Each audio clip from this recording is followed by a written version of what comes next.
She said no. One simple word, 2 letters. And that word, that single act of refusal, may have cost Nancy Guthrie her life. We have been following this case for a while now. Many of you have been right here with us every step of the way. You know the names, you know the faces, but what most people don't know, what has never been fully explained, is exactly what happened in those final hours before everything fell apart. Specifically, what happened when Nancy's own daughter came to her asking for money, and Nancy looked her in the eye and said no. That moment, that conversation, that decision, it keeps coming up, and the more investigators dig into it, the more it looks like that refusal wasn't just a simple family disagreement. It may have been the trigger, the breaking point, the moment everything shifted from tension to something far darker. Stay with me, because what we are about to unpack changes the way this entire case looks. Let's go back to that day, not the beginning of the case. You already know the foundation. What we need to focus on right now is the financial request that has quietly been sitting at the center of this investigation all along. According to people close to the family, Nancy had been lending money for years. Not small amounts either. We are talking about real sums of money. Money she had saved carefully over a long life of working and being responsible with what she had. She was not wealthy in the way people on television are wealthy. But she had enough. She had built something, and the people around her knew that. Her daughter knew that better than anyone. The request that came in those final days was significant. The amount has not been fully confirmed publicly, but sources familiar with the investigation have described it as substantial. Enough to cause real concern. Enough that Nancy paused. Enough that this time she did not simply write the check and hand it over like she apparently had done before. She said no. And here is what makes that so important to this investigation. It was reportedly the first time she had said no in a very long time. Maybe ever. Those who knew Nancy described her as someone who found it almost impossible to turn away family. She was the type of person who gave until it hurt. So when she finally drew that line, something had clearly shifted inside her. Something had changed. Whether she had reached her limit emotionally or financially, or both, we don't know for certain. But she drew that line, and she held it. Now ask yourself this. What happens when someone who has never heard the word no suddenly hears it from the one person they thought would always say yes? Think about that for a moment, because the emotional dynamic here is critical. When investigators started looking more carefully at the timeline, they noticed something. The relationship between Nancy and her daughter had been strained for a while before the loan request ever came up. There were arguments. There were periods of silence. There were moments that neighbors and family friends described as uncomfortable. One person close to the situation said the tension had been building for months, maybe longer. And then came the ask. And then came the no. What happened in the hours and days following that refusal is where this case takes a turn that is genuinely difficult to process. Because on the surface things appeared calm. People described a kind of eerie quiet after the argument over money. No screaming. No dramatic confrontation that anyone witnessed directly. Just silence. And in cases like this, silence is almost never a good sign. This is where things get serious. Law enforcement has been looking very carefully at communications from that period. Phone records, text messages, financial transactions. What they found, and what has only recently started to surface, paints a picture of someone who was not simply upset about being told no. Someone who appeared to be planning something. Someone who was making calls and sending messages that in hindsight look very different from what they might have seemed at the time. Now I want to be careful here because we're dealing with real people and a case that is still developing. But the pattern that has emerged is one that investigators take very seriously, and it should give all of us pause. Let's talk about the financial piece more specifically, because money is always at the center of this story, no matter which direction you approach it from. Nancy had structured her finances carefully. She had accounts. She had savings. She had possibly made some arrangements for what would happen to those assets after she was gone. And here is the piece that keeps coming up in conversations about this case. Her daughter reportedly believed she was entitled to a larger portion of those assets than she was actually going to receive. There may have been a significant disagreement, not just about the loan, but about the bigger picture. About inheritance. About what Nancy had promised versus what she had actually committed to in writing. This is not unusual in family cases. In fact, it comes up more than most people realize. Someone believes they are going to receive something, They plan their life around that belief, and then they find out the reality is different. The gap between expectation and reality can create a kind of desperation that rational people would never otherwise feel. But here is the question I want you to sit with. Did Nancy know her daughter believed she was going to inherit more than she actually would? And if she did know that, did she understand how dangerous that misunderstanding might be? There are people who believe Nancy saw the warning signs. There are people who believe she had even spoken to someone about her concerns in the weeks before her death. But she did not take any formal steps. She did not change her locks. She did not call anyone in an official capacity. She simply said no to the loan and apparently hoped that would be the end of it. It was not the end of it. Now here is something that has not gotten nearly enough attention. And this is the part that genuinely unsettles me every time I go back through the details. In the days after the loan refusal, Nancy apparently made at least one phone call to someone outside the family. Someone she trusted. The content of that call has not been fully disclosed publicly, but people familiar with the case have indicated that Nancy expressed something close to worry during that conversation. Not outright fear, not a direct statement that she believed she was in danger, but something beneath the surface, something that made the person on the other end of the line remember the call very clearly after the fact. Why is that detail so important? Because it tells us that Nancy was not completely unaware of the tension that had been created by her refusal. She felt it, she registered it on some level, and she reached out, even if only partially, to someone she trusted. But she didn't say enough, or maybe she couldn't bring herself to say the full thing.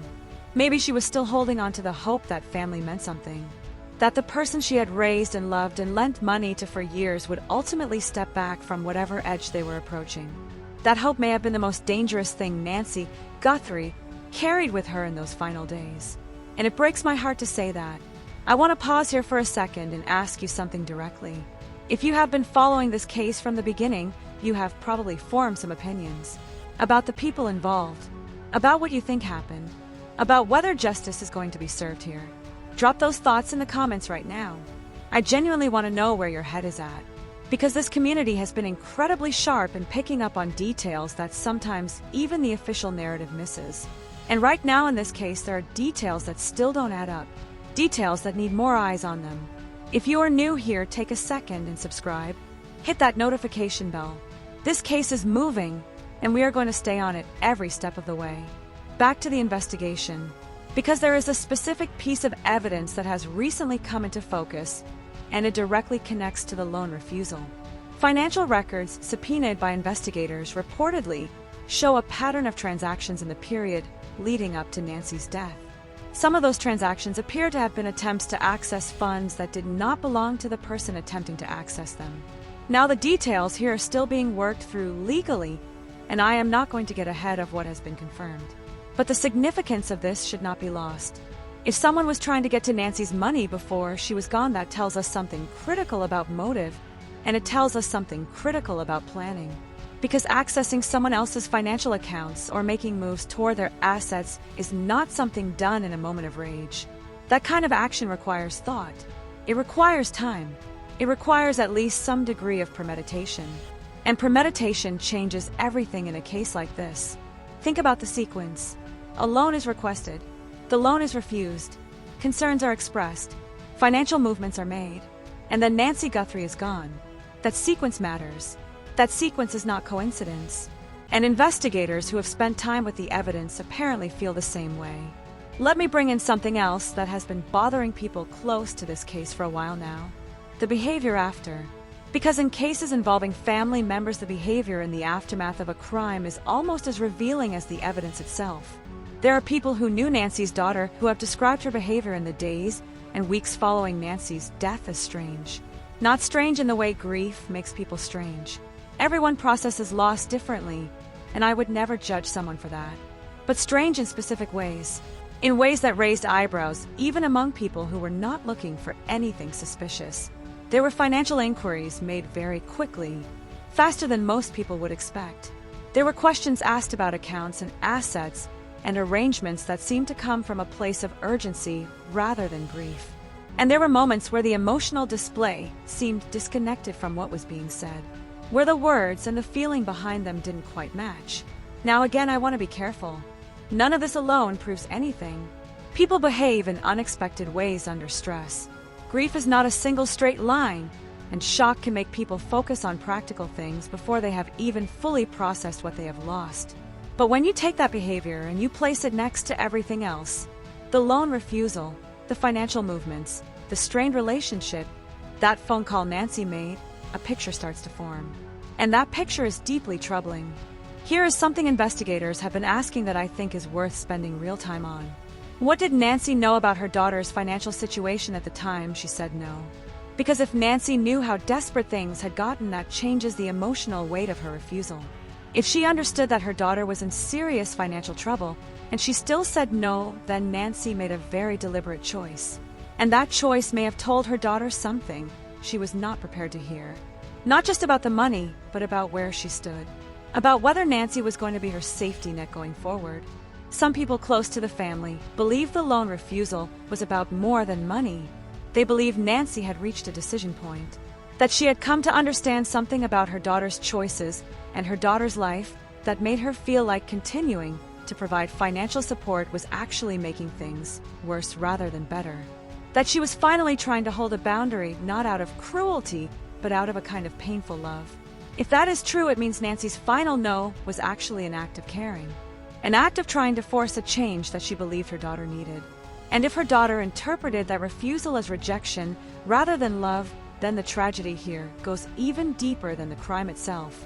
Stay with me, because I want to get into the investigation's current status, and there are developments here that matter a great deal. Sources indicate that law enforcement has not closed this case. Not even close. In fact, the activity around this case in recent months suggests that investigators are moving toward something. Building toward something. The kind of careful, methodical work that takes time, but eventually produces results. Witnesses have been re-interviewed. Some of those witnesses have apparently provided new information, or at the very least have clarified things they said before in ways that add dimension to the existing timeline. And the financial evidence, particularly those transactions I mentioned earlier, is apparently being examined in partnership with forensic financial analysts who specialize in exactly this kind of case. This is not an investigation that is running cold. This is an investigation that is running slow. And there is a difference. Slow investigations are often more dangerous for the people at their center because slow means thorough. Slow means prosecutors are not moving until they are certain they can win. And that should be deeply unsettling for anyone who has something to hide in this case. I want to circle back to Nancy herself for a moment, because sometimes in these cases the victim gets lost in the details. And Nancy Guthrie was not a detail. She was a person, a mother, someone who apparently gave more than she ever got back.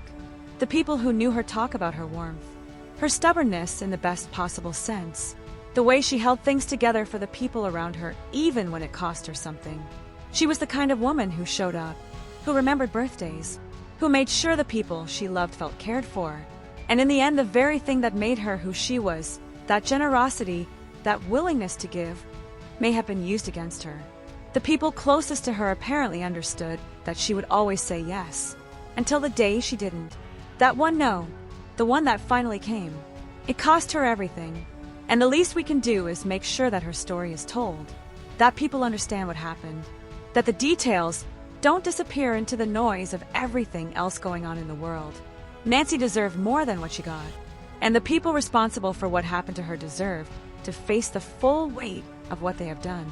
Now let's talk about what still doesn't add up, because there are gaps in the story that keep pulling at me, and I know they are pulling at many of you too.